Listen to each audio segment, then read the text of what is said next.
Somewhere deep in the Gobi Desert, hundreds of miles from the nearest river, a nuclear reactor is running right now with absolutely no water hookup connected to it at all. Every single nuclear plant you've ever heard of sits next to an ocean, a lake, or a river, because reactors need constant water just to stay cool. This one doesn't.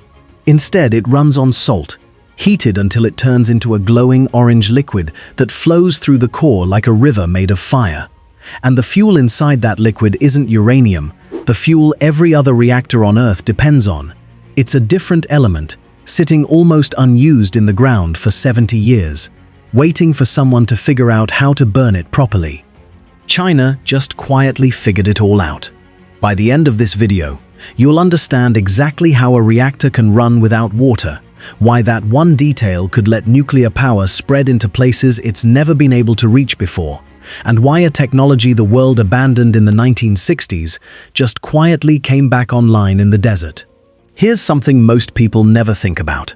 Building a nuclear plant isn't really about uranium or concrete or safety systems first. It's about water. A regular reactor boils water into steam, spins a turbine, and then needs a constant supply of fresh, cool water to carry the leftover heat away. Without that flow, the whole plant overheats in hours. That's why almost every nuclear plant on the planet sits on a coastline or beside a major river. The water isn't a side detail. It's the whole reason the location was chosen. Now think about Western China. Gansu province, where this story takes place, sits at the edge of the Gobi Desert. It's dry, it's remote, and it's exactly the kind of place that desperately needs more electricity, but has never had enough water nearby to host a traditional nuclear plant. For decades, that meant the desert was stuck, choosing between coal, which is dirty and needs to be shipped in, or solar and wind, which stop working the moment the sun sets or the air goes still. Coal still generates more than half of China's electricity today, and that number barely moved for a decade because nothing else could reliably fill the gap once the sun went down. Picture the choice a city planner in that region actually faces. Build a coal plant, and you're stuck trucking or training in fuel across hundreds of miles of desert, then dealing with the smoke afterward. Build a solar farm, and you get cheap power for maybe 10 hours a day, then nothing the moment the sun drops.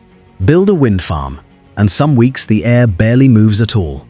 None of those options give a factory, a hospital, or a data center the one thing they actually need most: power that simply never stops, day or night, rain or shine. So the real question engineers in Gansu were chasing wasn't how do we build a bigger reactor? It was, how do we build a reactor that doesn't need a river? And the answer they landed on had already been tested once before, decades earlier, on the other side of the planet. In the 1960s, American scientists at Oak Ridge National Laboratory built and ran a working molten salt reactor. It worked.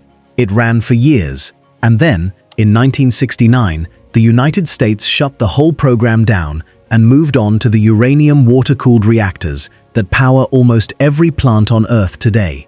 The reasons were mostly about money, politics, and the fact that uranium reactors were already scaling up fast for submarines and weapons programs.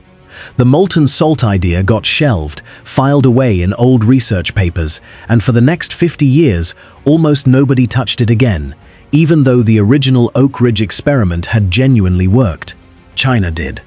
In 2011, the Chinese Academy of Sciences launched a research program specifically built around bringing that abandoned idea back to life. It took over a decade of work.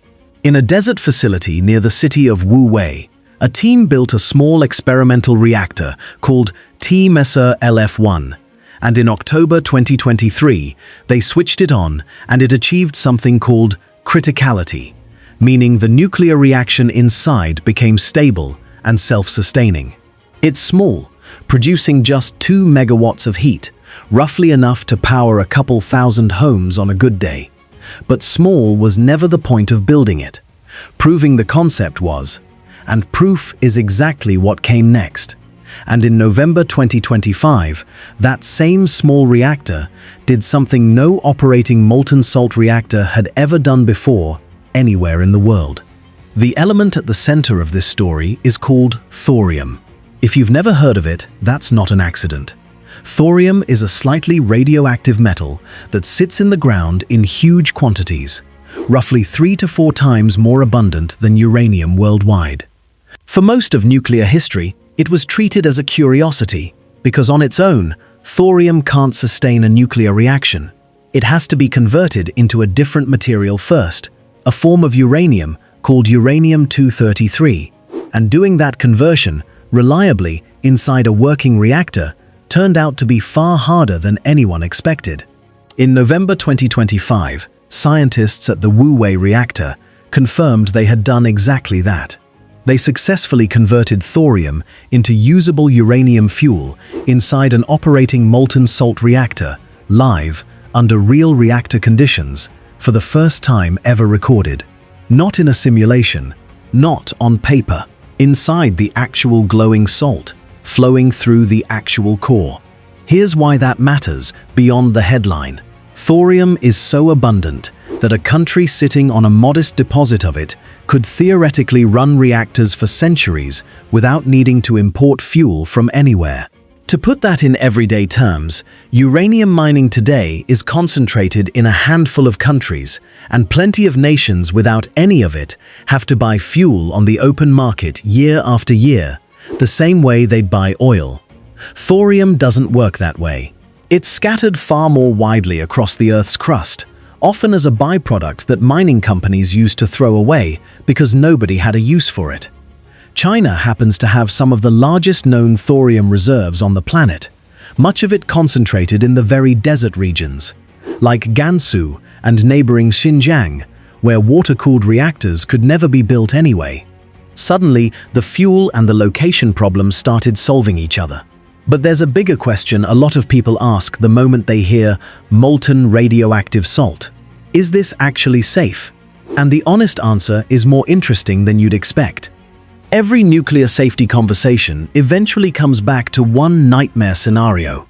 The reactor overheats and nobody can stop it in time. Traditional reactors handle this with pumps, backup generators, and human operators making split-second decisions, and when all of those fail at once, you get the disasters most people already know about. The molten salt design handles the same problem completely differently, using physics instead of machinery. As the salt gets hotter, it naturally expands, and that expansion spreads the fuel out and automatically slows the reaction down, with no valve, no button, and no operator involved. It's a built-in brake that gets stronger the more it's needed. Then there's the backup to the backup. At the very bottom of the reactor sits a plug of solid frozen salt, kept frozen by a small fan blowing cool air on it around the clock. Think of it like an ice cube sitting in a freezer that never gets unplugged.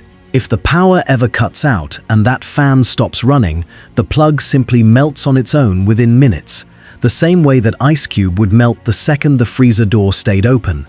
Once it melts, gravity does the rest.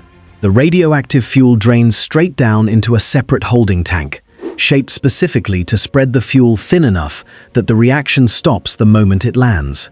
No pumps, no electricity, no human being has to run toward the building and make a call under pressure. The reactor is designed to save itself by doing nothing at all. This is the part of the story that should make the "end of coal" headline feel earned rather than exaggerated. But it's also exactly where we need to slow down and be honest about what this reactor has and hasn't actually done yet. Let's be direct about the scale here, because this is where a lot of coverage of Chinese technology gets sloppy. TMSR-LF1 produces 2 megawatts of heat.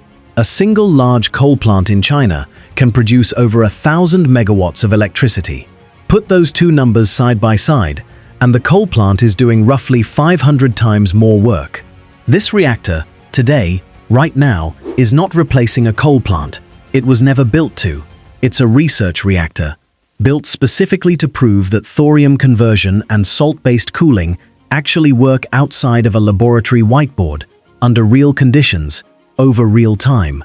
China's own published roadmap makes this timeline clear, instead of hiding it. The next step is a 10-megawatt demonstration reactor. targeted for around 2029, meant to prove the design can scale up while staying stable. After that, the real target is a 100 megawatt reactor by 2035, the first version genuinely large enough to matter for an actual regional power grid. That's roughly 10 years from today. 10 years is not tomorrow, and anyone telling you coal plants are shutting down next year because of this one experimental reactor is skipping past a decade of engineering that still has to happen first. But here's what makes that 10-year runway different from a typical someday nuclear promise. The hardest, most uncertain scientific question, whether thorium conversion could even work reliably inside a running molten salt reactor, has already been answered.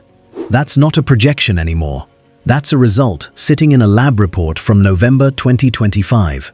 Step back for a second and look at the bigger map.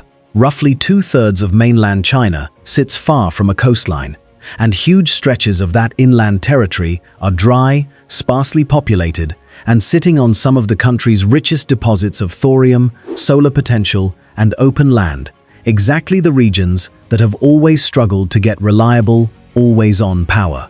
Picture the entire American Southwest, Arizona, Nevada, and West Texas combined, and then imagine that stretch of land had never been able to plug into steady, round-the-clock power because no river ran through it. That's roughly the scale of territory this technology is aimed at unlocking. A reactor that needs no nearby river doesn't just solve an engineering problem, it solves a map problem. It means nuclear power could theoretically follow the fuel and the empty land instead of being forced to follow the water. That single shift, if the 2029 and 2035 milestones hold, could eventually let China build clean, steady, round-the-clock power almost anywhere it wants inside its own borders, in regions that today have no realistic path to anything besides coal, diesel, or unreliable renewables. And because thorium is so much more abundant globally than uranium, any country that eventually licenses or copies this design gets access to a fuel source most nations have been sitting on without knowing what to do with. This is also why the rest of the world is paying closer attention than the reactor's tiny 2 megawatt size would normally justify. India has been talking about building a thorium-powered future for decades, partly because it also sits on enormous thorium deposits, but it has never actually gotten a molten salt reactor running long enough to prove the fuel conversion works. Right now, China is the only country on Earth that can say it has. The country that solves molten salt reactors first doesn't just get cleaner power for itself, it becomes the one other countries eventually have to buy the technology from, the same way nations without oil still had to buy from the ones that had it. The resource that mattered for the last 100 years was something you dug up and shipped across an ocean. The resource that might matter for the next 100 could be a design you can build inland, in a desert, with a fuel that was sitting there unused the whole time. For decades, the future of nuclear power was a phrase people used and then quietly stopped believing in, because every promising design seemed to stall out in committee rooms and funding reviews, decades away from ever touching an actual power grid. This is the rare case where the phrase is attached to an actual working reactor, sitting in the actual desert, having already done the one thing skeptics said was the hardest part, not a rendering on a slide deck promising results sometime after everyone watching this has retired. Coal isn't ending this year, and nobody honest is claiming it is. But a 50-year-old idea that America gave up on just came back online, on the other side of the world, using a fuel almost nobody thought was worth the trouble, in a place no ordinary reactor could ever have been built. Whether it reaches the desert cities it was built for by 2035 is still an open question. That it works at all, right now, in the sand, with no river anywhere nearby, is not. So here's the question worth sitting with. Every country watching this has its own deserts, its own dry inland regions, its own cities that have never been able to get steady power without burning something to get it. If this technology scales the way China's roadmap says it will, which country do you think gets left furthest behind for not taking thorium seriously sooner? Leave your answer in the comments.